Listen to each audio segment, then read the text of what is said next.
Welcome to one of the most baffling disappearances in the history of American cave exploration.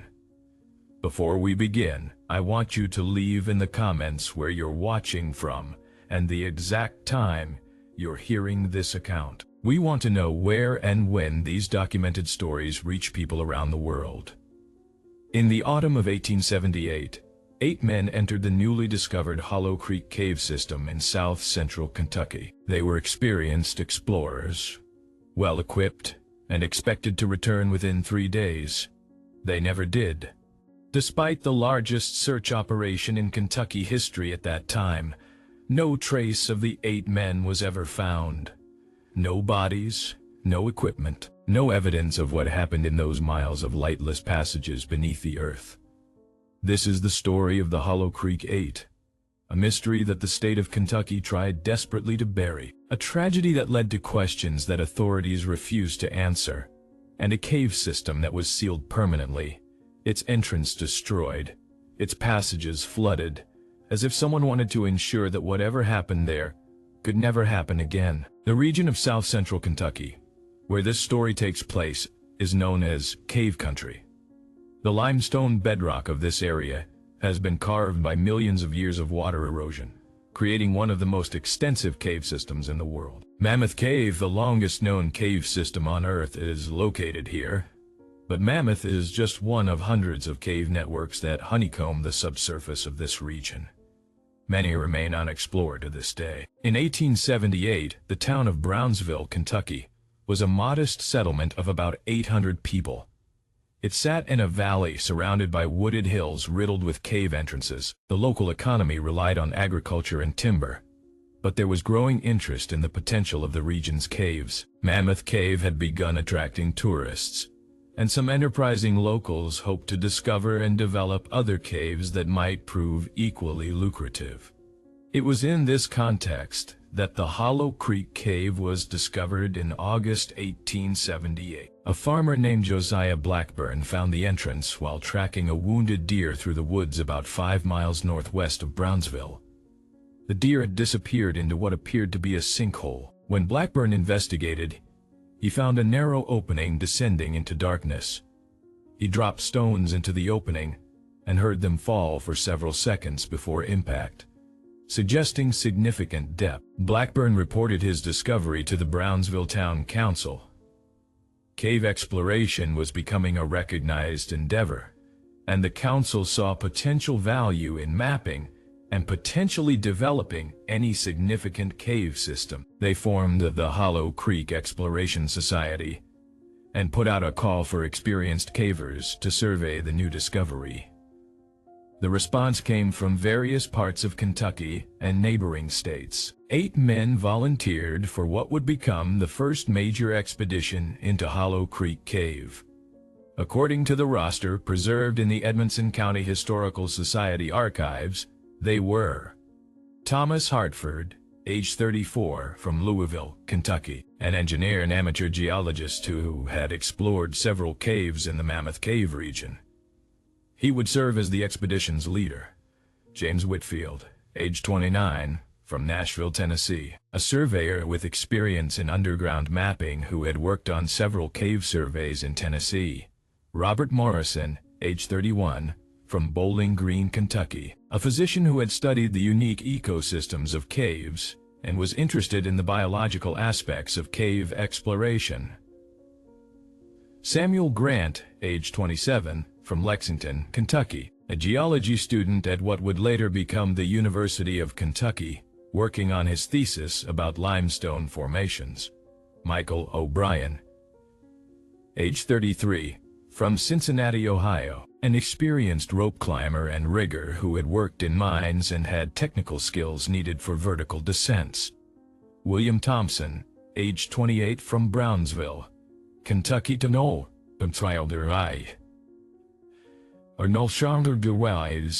William Thompson, age 28, from Brownsville, Kentucky, a local hunter and woodsman who knew the surface terrain better than anyone and could serve as a guide to the cave entrance.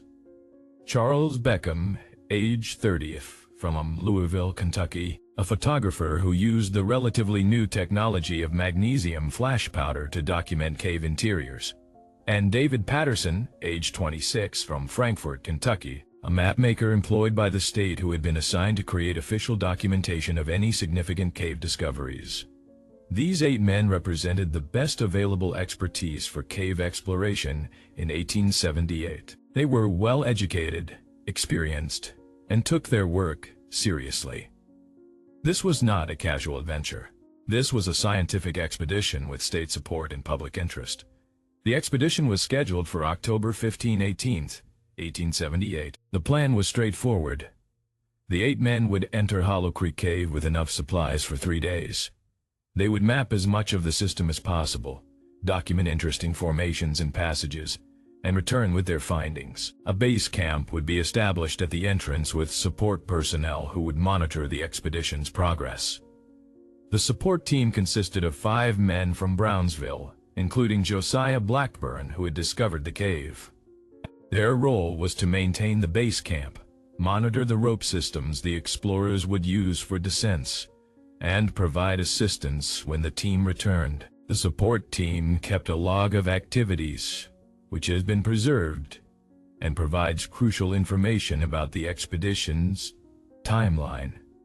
According to this log, the expedition departed Brownsville at dawn on October 15th. They reached the cave entrance by mid-morning and spent several hours preparing equipment and establishing the base camp. At 2:30 p.m., documented by David Patterson in the log, all 8 men entered the cave. The plan was to establish an initial survey of the main passage, set up an underground camp at a safe location, and then begin more extensive exploration the following day. The cave entrance was a vertical shaft approximately 8 feet in diameter, descending at a steep angle for about 50 feet before opening into a larger chamber. The explorers had brought substantial rope and climbing equipment to navigate this entrance shaft. Once through the entrance, preliminary probing had suggested a large horizontal passage extending into the hillside. The support team waited at the surface. According to the log, they maintained contact with the explorers through a rope signal system for the first several hours. At 4:00 p.m., they received signals indicating the team had reached the bottom of the entrance shaft and was proceeding into the main passage.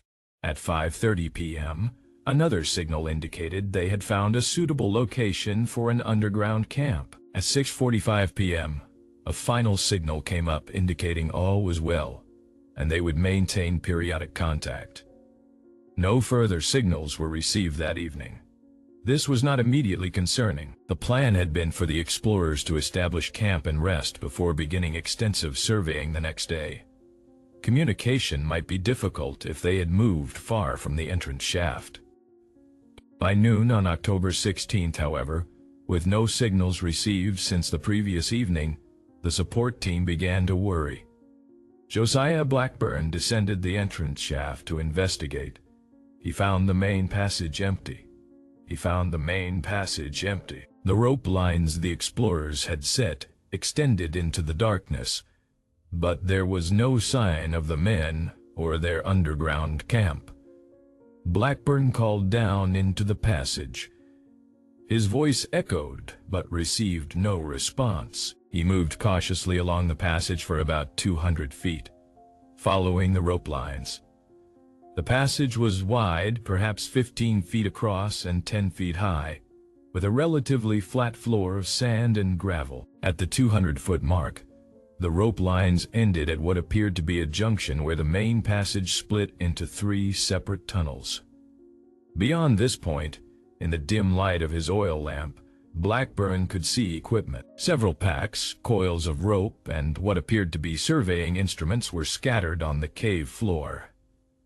But the men were not there. Blackburn, now seriously alarmed, returned to the surface and sent word to Brownsville that the exploration team had not returned and appeared to have abandoned their equipment. By the evening of October 16th, a search party of 20 men had assembled.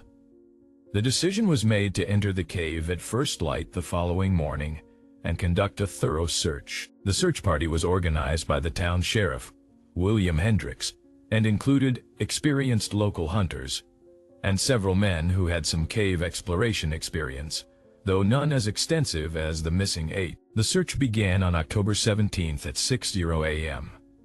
The 20-man team descended into Hollow Creek Cave in groups, maintaining constant communication through a relay system. They found the abandoned equipment at the three-way junction that Blackburn had discovered.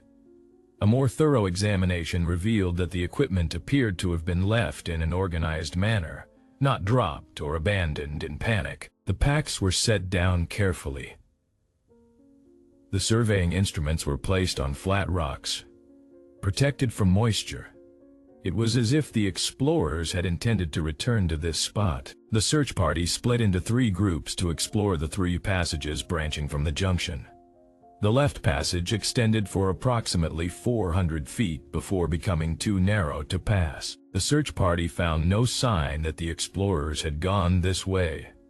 The center passage descended gradually for about 600 feet before opening into a large chamber. The search party explored this chamber, which was perhaps 80 feet in diameter, with a ceiling that disappeared into darkness above their lamps. They found beautiful formations of stalactites and stalagmites, but no trace of the missing men. The right passage was different. It extended horizontally for some distance before beginning a steep descent. The search party followed this passage for over 800 feet, going deeper and deeper into the earth. The passage wall showed signs that the explorers had passed this way. Marks on the walls where rope had been anchored, boot prints in the sandy floor. At one point, they found a lantern that had been set down on a ledge, still containing oil but no longer lit. At a depth the search party estimated as 200 feet below the entrance level, the passage opened into another large chamber. This chamber was even more impressive than the first, with massive formations in what sounded like an underground stream somewhere in the darkness. The search party, their own lamps beginning to run low on oil and their nerves frayed by the oppressive darkness and silence, decided to return to the surface. They had been underground for nearly 8 hours. They reported their findings to Sheriff Hendricks. The decision was made to mount a more extensive search the next day with better lighting and more provisions.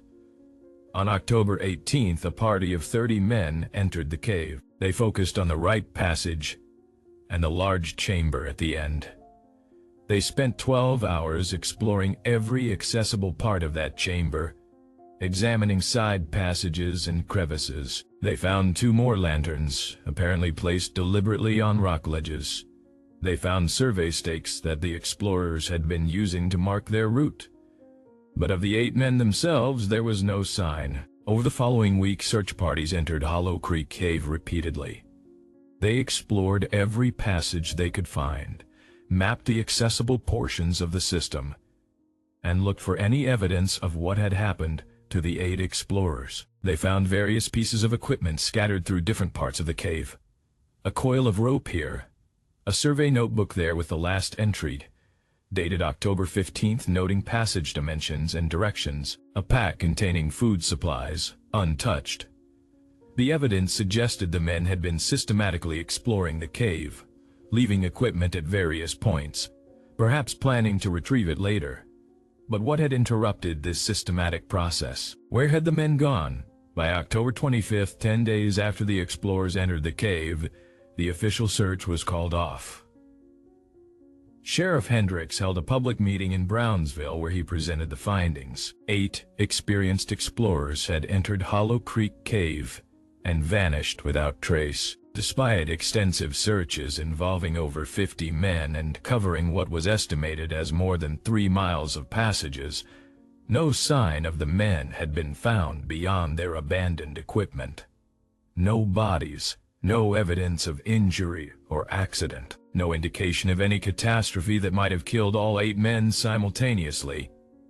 Hendricks offered several theories. Perhaps the men had found a passage leading to a completely separate section of the cave system and had become lost. Perhaps they had encountered an underground river and been swept away. Perhaps toxic gases had overcome them in some deep recess where the search parties hadn't reached. All these theories had problems. If the men were lost, why hadn't they left more obvious trail markings? If they had drowned, where were the bodies? If gases had killed them, why hadn't the search parties encountered these dangerous gases? The families of the missing men demanded answers. Thomas Hartford's widow, Emily Hartford, hired private investigators to examine the case. They found nothing the official searches had not already discovered. Ames Whitfield's father, a prominent Nashville businessman, used his political connections to pressure Kentucky state government to conduct an independent investigation. The state sent a team of engineers and geologists to examine Hollow Creek Cave in November 1878. This state team spent 2 weeks studying the cave. They created the most detailed map to date of its passages. They took air samples to check for toxic gases. They examined the geology for signs of recent collapse or flooding. Their report, filed with the Kentucky State Archives in December 1878, concluded that the cave showed no obvious hazards that would explain the disappearance of 8 men. The air quality was normal. There was no evidence of recent flooding or structural collapse. The passages were navigable and well within the capabilities of experienced explorers. The report did note one unusual finding. In the deepest chamber that the search parties had reached, the state team discovered what they described as an opening in the floor that had not been noted by previous searches. This opening, perhaps 4 feet in diameter, appeared to lead to still deeper passages. The team attempted to explore this opening, but found it descended at a very steep angle that would require extensive rope work to navigate safely. With their time limited and their equipment not optimized for such technical descents, they chose not to attempt it. They noted in their report that this opening could potentially lead to deeper sections of the cave that had not been explored. This finding led to a new theory. Perhaps the 8 explorers had discovered this opening and had descended into the deeper passages. Perhaps something had happened there. An accident, a collapse, something that had trapped them. The state recommended that another expedition be mounted, specifically equipped to explore these deeper sections. That expedition never happened.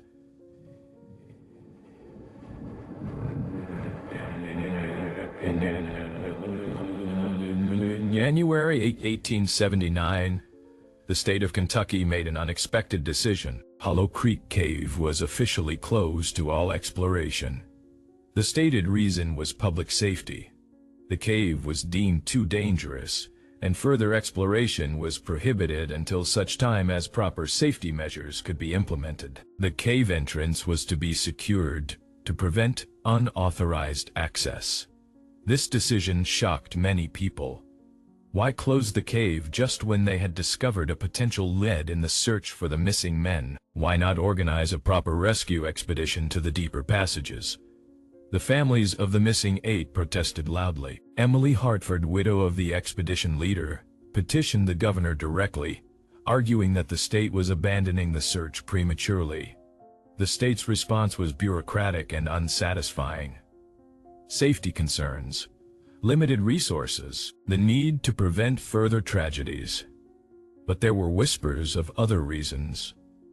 Some of the men who had participated in the state investigation reportedly expressed private concerns about what they had found in the cave. Not concerns about physical hazards, but something else. Something that made them uncomfortable. One member of the state team, a geologist named Dr. Marcus Webb, wrote in a private letter to a colleague that was later donated to the Kentucky Historical Society, "The cave is extraordinary in its geology and formations. However, there are aspects of what we observed in the deepest chamber that I cannot adequately explain. The opening we discovered appears to have been deliberately concealed with loose rocks, then revealed when those rocks were moved. Who would conceal a natural opening in a cave that had never been explored by modern man? And some of the formations near that opening display characteristics that are, to be frank, anomalous. I have recommended extreme caution in any further exploration of this system." What did Dr. Webb mean by anomalous formations? He never clarified publicly. He left the State Geological Survey shortly after the Hollow Creek investigation and moved to Massachusetts, where he taught at a private college until his death in 1903. In March 1879, workers hired by the state erected a fence around the Hollow Creek Cave entrance. Signs were posted warning of danger and prohibiting entry, but this proved inadequate. The cave continued to attract curiosity seekers, and several unauthorized entries occurred. In one incident, a group of teenagers from Brownsville entered the cave in June 1879. Two of them claimed to have descended to the deep chamber and looked into the floor opening. They returned to the surface terrified, claiming they had heard sounds from below. Sounds they described as not natural, not water or wind or falling rock, but something else. Something that sounded almost like voices but distorted and wrong. This incident, reported in the Brownsville Weekly Herald on June 18, 1879, seems to have been the final straw. In July 1879, the state took drastic action. A crew of workers spent 3 days at the Hollow Creek site. They used dynamite to collapse the entrance shaft. Multiple charges were set to ensure complete closure. By July 15, 1879, the entrance to Hollow Creek Cave no longer existed. It had been buried under tons of blasted rock and soil. This extreme measure generated controversy. Destroying the entrance meant any hope of finding the missing 8 men was abandoned. It meant the cave could never be scientifically studied, and it suggested that the state wanted the cave closed permanently, not just temporarily for safety improvements as originally claimed. Emily Hartford organized a protest, gathering over 200 people who marched to the state capitol in Frankfort, demanding an explanation. They were met by state officials who reiterated safety concerns and claimed the decision was final. One official, whose name was not recorded in newspaper accounts, but who was described as representing the governor's office, made a statement that many found chilling. Some places are better left closed. Some questions are better left unasked. The state is determined that Hollow Creek Cave presents risks that cannot be adequately mitigated, and therefore permanent closure is the only responsible course of action. With the entrance destroyed and the state refusing to reconsider, the families of the missing 8 had little recourse. Funerals were held, though there were no bodies to bury. Headstones were erected in the cemeteries of the explorers' hometowns. The inscriptions typically noted that the men had been lost in cave exploration and their bodies never recovered. The story might have ended there, faded into local history as a tragic but ultimately inexplicable incident. But in the decades that followed, disturbing details continued to emerge, suggesting that the disappearance of the Hollow Creek 8 was more than just an unfortunate accident. In 1885, a farmer named Elijah Carter discovered a sinkhole that had opened on his property about 3 miles from the destroyed Hollow Creek entrance. Sinkholes were not uncommon in the limestone terrain, but this one was notable because Carter heard sounds coming from it. He described them as echoing noises that might have been underground water, or might have been something else. Curious, Carter descended into the sinkhole and found it connected to a cave passage. Carter explored this passage for some distance, before finding something that made him immediately retreat to the surface. He found a boot, a leather boot of the style worn in the 1870s, in remarkably good condition considering it had presumably been underground for 7 years. The boot was empty, no foot inside, but it showed signs of having been worn. Carter reported his discovery to local authorities. A small team investigated the sinkhole and the passage Carter had found. They recovered the boot and explored further into the passage. About 200 feet from the sinkhole entrance, they found another boot, also empty, and what appeared to be a torn piece of cloth that might have come from a shirt or jacket. Then the passage became too narrow for safe exploration, and they retreated. The boot was examined by several people who had known the Hollow Creek explorers.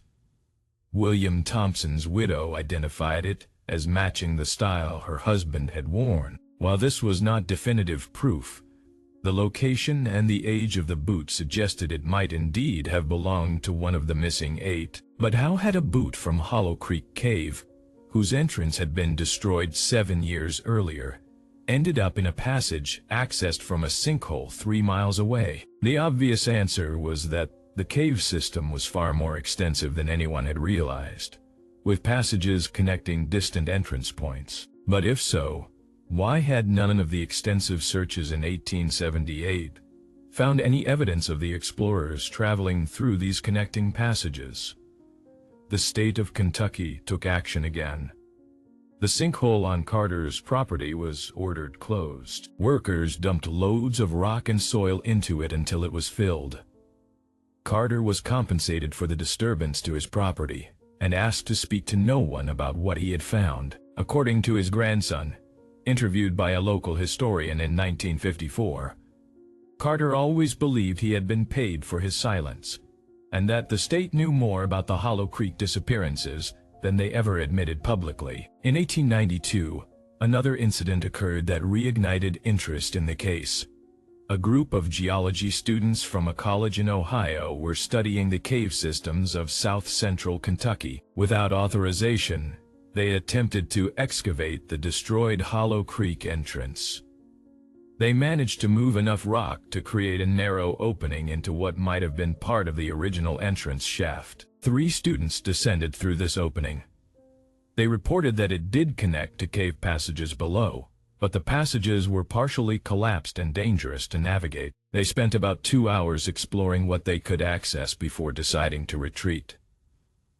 But before they left, one student claimed to have found something unusual carved into the cave wall near where the entrance shaft had been. He described it as markings, or symbols. Definitely not natural formations, but also not any writing system he recognized. He attempted to sketch these markings before the group retreated. When the students returned to the surface, they found local authorities waiting for them. Someone had reported their unauthorized excavation. The students were arrested for trespassing and destruction of state property. Their equipment was confiscated, including the notebook containing the sketches of the wall markings. The students were released after paying fines, but they were warned that any further attempts to explore restricted caves would result in more serious charges. The student who claimed to have seen the markings, a young man named Robert Keene, later became a professor of archaeology. In his private papers, donated to the Ohio Historical Society after his death in 1941, there are references to the Hollow Creek incident.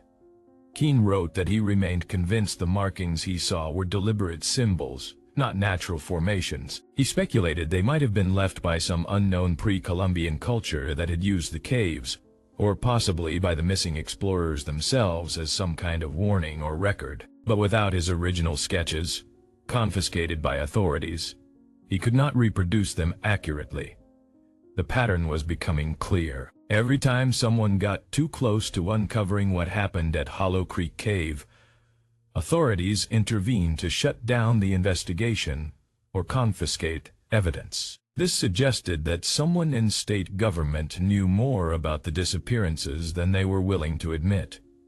In 1903, journalist Catherine Marshall of the Louisville Courier-Journal became interested in the Hollow Creek case. She spent months researching, interviewing surviving family members of the missing explorers, examining old records, and trying to piece together what had really happened in 1878. Her investigation uncovered some intriguing details. Marshall discovered that David Patterson, the state mapmaker who had been one of the missing 8, had sent a letter to his supervisor in Frankfort just 2 days before the expedition entered the cave. In this letter, Patterson mentioned that preliminary surveys of the Hollow Creek entrance suggested the cave system was much larger than initially thought. He also noted something curious. He wrote, "The local residents seem reluctant to discuss this cave. Several have mentioned old stories about the area, tales of strange occurrences dating back generations. I have not been able to get anyone to provide specifics, but there is a clear undercurrent of superstition or fear associated with this location." I plan to investigate these stories further after the expedition. Marshall also found that Charles Beckham, the photographer, had mentioned in a letter to his sister that he had heard local stories about Hollow Creek being cursed or haunted. Beckham treated these stories with skepticism, writing, "The ignorance of rural folk regarding natural phenomena never ceases to amaze me. They attribute to supernatural causes what can easily be explained by underground streams, air currents, and echoes. Nevertheless, some of their tales are quite elaborate and would make excellent Gothic stories." Marshall attempted to interview the descendants of families who had lived near Hollow Creek in 1878. She found that there were indeed old stories associated with the area. Several elderly residents remembered their grandparents speaking of Hollow Creek as a place to avoid. The stories varied, but common themes emerged. The area was said to be unlucky. Hunters who ventured too close sometimes reported disorientation and strange sensations. There were tales of people who had entered the cave system long before the 1878 expedition and had come back changed, unable or unwilling to speak of what they had seen. One particularly detailed account came from the grandson of Josiah Blackburn, the farmer who had discovered the cave entrance. This grandson, Andrew Blackburn, told Marshall that his grandfather had regretted discovering the cave and had regretted reporting it to the town council. According to Andrew, Josiah had said that when he first found the entrance, he had the overwhelming feeling that he should not go near it, that something was wrong with the place. But he had ignored this feeling and investigated anyway. After the 8 explorers disappeared, Josiah reportedly became withdrawn and troubled. He told his family that he believed the cave should never have been opened, that there were things underground that were better left undisturbed. Josiah died in 1881, and according to Andrew, his last words were a warning. "Don't go down there. Don't let them go down there. Some doors should stay closed." Marshall compiled all her findings into a series of articles that she intended to publish in the Courier Journal in early 1904. However, before the articles could run, she was contacted by attorneys representing the state of Kentucky. They claimed that her articles contained defamatory statements and would expose the newspaper to legal liability. Under pressure, the newspaper declined to publish the series. Marshall, frustrated but undeterred, attempted to publish her work as an independent booklet. She found a small press willing to print 500 copies of her investigation under the title, "The Lost Eight of Hollow Creek: An Investigation into Kentucky's Greatest Mystery." The booklet was printed in May 1904. However, within a week of publication, the entire print run was purchased by an anonymous buyer. The copies disappeared from circulation, and no copies were made available for sale to the general public. Marshall tried to have the booklet reprinted, but the printing press that had produced it declined to do so, claiming they had been warned of potential legal issues. Marshall left journalism shortly afterward and moved to California. In correspondence with friends, preserved in the Stanford University archives, she expressed frustration at being silenced and suggested that powerful interests wanted the Hollow Creek story suppressed. The early 20th century saw rapid development in cave exploration technology and techniques. By the 1920s, there was renewed interest in exploring Kentucky's cave systems using modern equipment and methods. Several cave exploration clubs formed, and there were calls to reopen some of the caves that had been closed in the previous century, including Hollow Creek. In 1927, the Kentucky Cave Exploration Society petitioned the state to allow a modern expedition to Hollow Creek.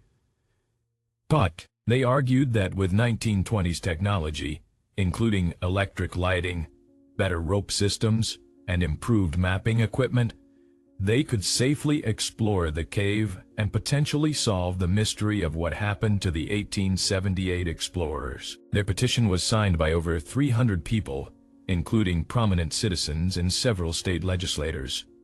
The petition was denied without explanation. The state maintained that Hollow Creek Cave remained closed for safety reasons, and would not be reopened. When pressed for specifics about what safety concerns justified keeping the cave closed nearly 50 years after its entrance had been destroyed, state officials provided only vague references to structural instability and potential toxic gases. The persistence of the Cave Exploration Society led to a curious development.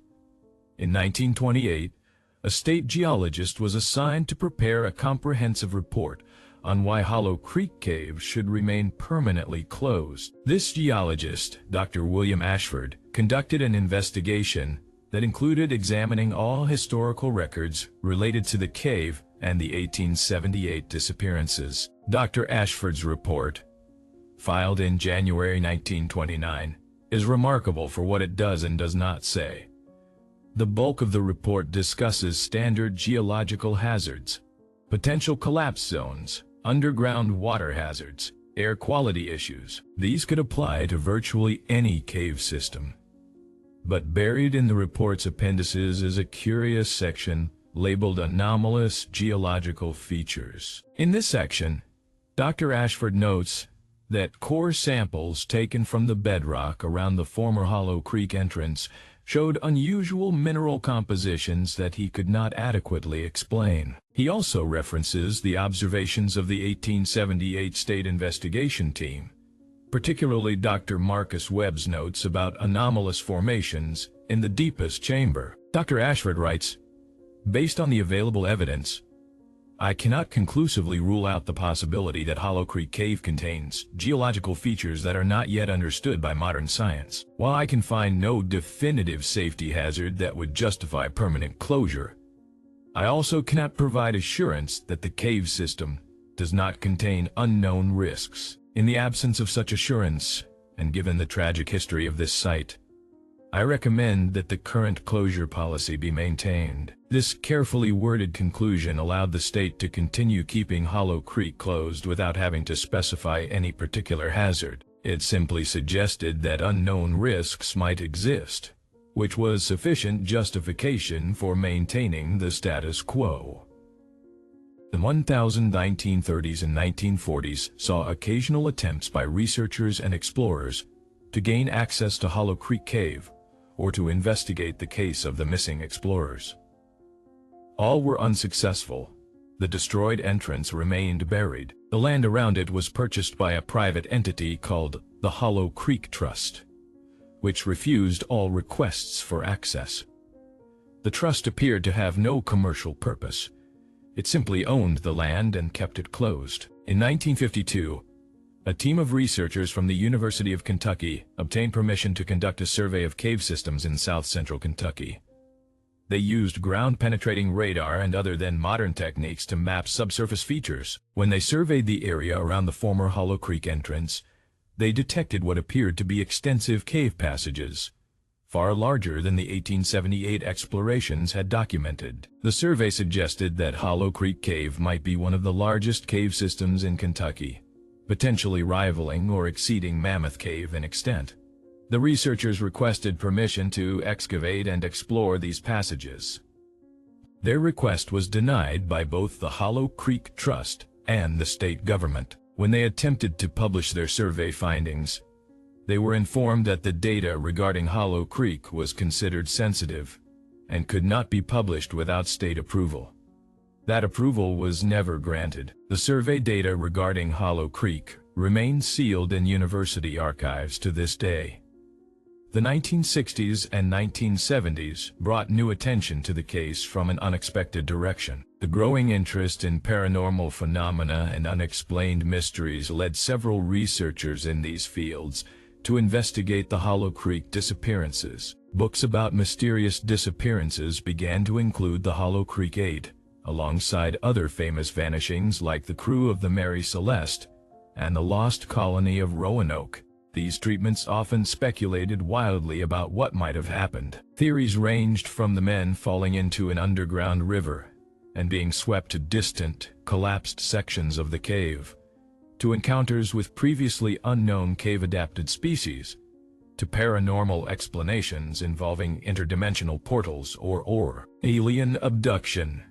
While most of these theories were highly speculative and unsupported by evidence, they kept the case in public consciousness and continued to generate pressure on Kentucky authorities to reopen the investigation. In 1978, on the 100th anniversary of the disappearances, the Edmonson County Historical Society organized a commemoration. A memorial plaque was placed near the site of the former Hollow Creek entrance, listing the names of the 8 explorers and noting that they had been lost in pursuit of knowledge and adventure. The ceremony was attended by descendants of several of the missing men, as well as by state officials and local residents. At this ceremony, Governor Julian Carroll made remarks acknowledging the tragedy and praising the courage of the explorers. However, he also made clear that the state had no plans to reopen Hollow Creek Cave.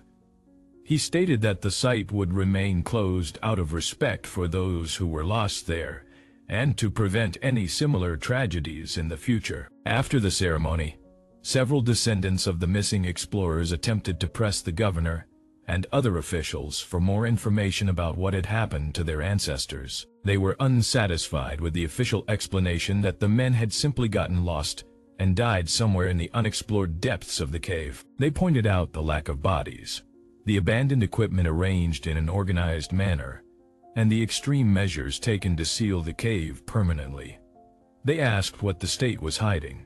The officials present gave non-committal responses. They acknowledged the pain of not knowing what happened, but insisted that all available evidence had been examined and no definitive answers could be provided. When pressed about the anomalous geological features mentioned in historical reports, or about the symbols allegedly seen on cave walls, the officials claimed to have no knowledge of such matters. One descendant, Margaret Hartford, the great-granddaughter of expedition leader Thomas Hartford, was particularly vocal. She had researched the case extensively and brought copies of documents showing that the state had actively suppressed information about Hollow Creek for decades. She demanded that the state release all sealed documents related to the case and allow independent researchers full access to examine what happened. Her demands were noted but not acted upon. The sealed documents remained sealed. Access to the site remained prohibited.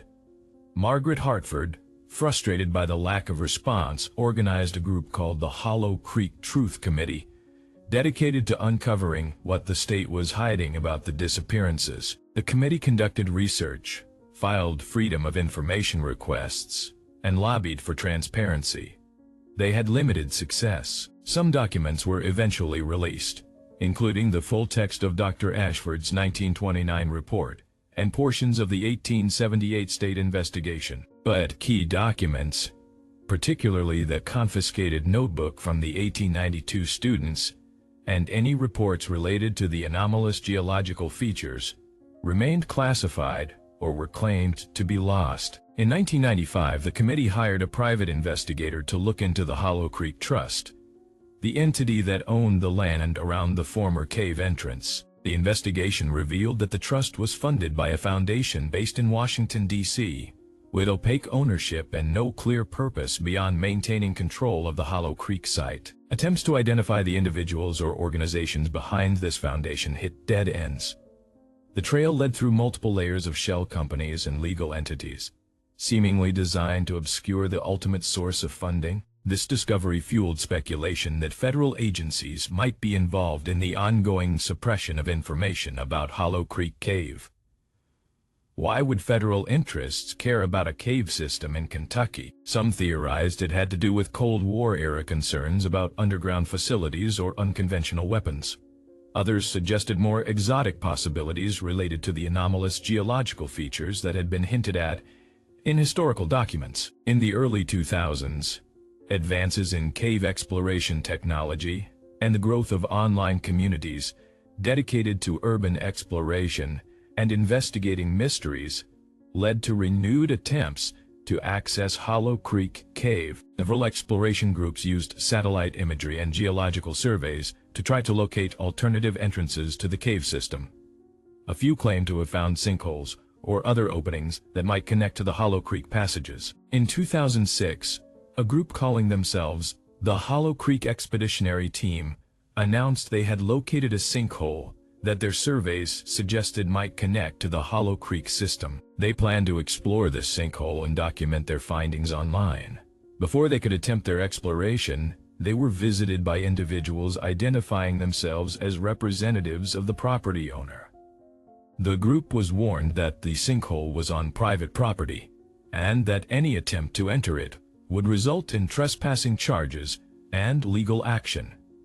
Undeterred, 2 members of the group attempted the exploration in July 2006. They descended into the sinkhole with camera equipment and spent several hours underground. They claimed to have found passages that connected to a larger cave system, and to have discovered evidence that these passages had been explored before, rope anchors and markings on the walls. However, before they could document their findings thoroughly, they reported experiencing severe disorientation and feelings of dread that caused them to retreat to the surface. Both explorers reported persistent nightmares and anxiety in the weeks following their unauthorized exploration. One of them, in an online forum post that has since been deleted, described hearing sounds in the cave that he could not explain.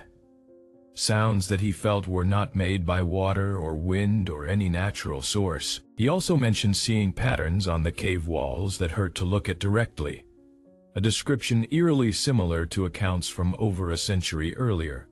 The 2 explorers were subsequently charged with trespassing. As part of a plea agreement, they agreed not to disclose the location of the sinkhole they had entered, and to turn over all photographs and video they had captured during their exploration. The charges were then dropped. The sinkhole they had used was filled with concrete shortly afterward. This incident, and others like it, suggested that even in the 21st century, someone was actively monitoring the Hollow Creek area and working to prevent any access to the cave system. The question of who and why remained unanswered. The most recent development in the Hollow Creek case came in 2019. A team of scientists using advanced LiDAR technology to map subsurface geology in Kentucky conducted a survey that included the Hollow Creek area. The LiDAR data, which uses laser light to create detailed 3-dimensional maps, revealed astonishing complexity in the cave systems beneath the surface. According to the preliminary data, the Hollow Creek cave system is far larger than anyone in 1878 could have imagined. The passages extend for miles underground, connecting to multiple other cave networks in the region. The system includes enormous chambers, some large enough to hold a football stadium, and the data showed something else: anomalies in the bedrock surrounding certain chambers, areas where the limestone appeared to have different density or composition than expected. The team attempted to publish their findings in a geological journal. However, before publication, they were contacted by the Department of the Interior. They were informed that the data regarding Hollow Creek Cave was subject to restrictions due to ongoing concerns about site stability and public safety. They were asked to redact portions of their findings and to not disclose specific details about the cave system. The team complied, and the published paper makes only passing reference to cave systems in the Hollow Creek area, without providing detailed information. However, one member of the team, speaking anonymously to a science journalist in 2020, expressed frustration at the censorship. The scientist stated, "We found something down there that doesn't make geological sense. The formation of these chambers, the anomalies in the bedrock, they suggest processes that we don't understand. The official explanation that this is about public safety is nonsense. They don't want people knowing what we found because it raises questions they can't or won't answer." So where does this leave us? 8 men entered Hollow Creek Cave in 1878. They were experienced, well-equipped, and expected to return within 3 days. They vanished without a trace. Despite extensive searches, no bodies were ever found. The only evidence left behind was abandoned equipment, and according to some accounts, strange symbols on cave walls. The state of Kentucky responded to this tragedy with extraordinary measures. The cave entrance was dynamited and buried. Alternative entrances discovered in subsequent years were filled and sealed. The land around the cave was purchased by a trust with mysterious funding. Documents related to the case were classified or suppressed. Researchers who got too close to the truth were silenced or warned off. This pattern has continued for nearly 150 years. Every time someone attempts to investigate what really happened at Hollow Creek Cave, authorities intervene. Evidence is confiscated. Sites are sealed. People are threatened with legal action. The official explanation that the men simply got lost and died somewhere in the unexplored depths is clearly inadequate. But what is the real explanation? The historical record provides tantalizing hints. The anomalous geological features mentioned in several reports. The symbols on cave walls that multiple witnesses claim to have seen. The sounds that various people reported hearing from deep within the cave. Sounds described as not natural, almost like voices. The feelings of dread and disorientation that affected multiple explorers across different time periods. The extraordinary measures taken to ensure the cave remained sealed. All of this suggests that something more than a simple tragedy occurred in Hollow Creek Cave in 1878. Something that authorities at the time felt needed to be suppressed. Something that continues to be suppressed to this day. The families of the Hollow Creek 8 never received closure. They never learned what happened to their loved ones. They were forced to accept official explanations they knew were false. Their attempts to uncover the truth were blocked at every turn. Thomas Hartford, James Whitfield, Robert Morrison, Samuel Grant, Michael O'Brien, William Thompson, Charles Beckham, and David Patterson. 8 men who ventured into the earth in pursuit of knowledge. 8 men who encountered something in those depths that we, more than a century later, are still not being told about. 8 men whose disappearance remains one of the most mysterious and troubling incidents in the history of American cave exploration. The Hollow Creek Cave system still exists. Miles of passages beneath the Kentucky hills, sealed from human access, but still there. Still waiting, still keeping whatever secrets it holds. And somewhere in those lightless depths, perhaps, lies the answer to what happened to the 8 explorers who never returned. An answer that someone, for reasons we can only guess at, has decided must never be revealed. 8 explorers entered the cave system in 1878. None ever returned. The dark secret is exposed, but the deepest truths remain buried beneath tons of limestone and more than a century of official silence. And they will likely remain buried, unless and until someone with the authority and courage to do so finally decides that the families, the descendants, and the public deserve to know what really happened in the depths of Hollow Creek Cave. Some mysteries remain mysteries by design. Some cover-ups are too extensive to break through. And some doors, once sealed, are meant to stay sealed forever. The 8 men of Hollow Creek found what lay behind one such door, and for that discovery, they paid the ultimate price, disappearing into darkness and legend, leaving behind only questions that authorities refuse to answer and a warning that echoes across generations. Some places should not be explored, some depths should not be explored, should not be plumbed, and some doors should never be opened.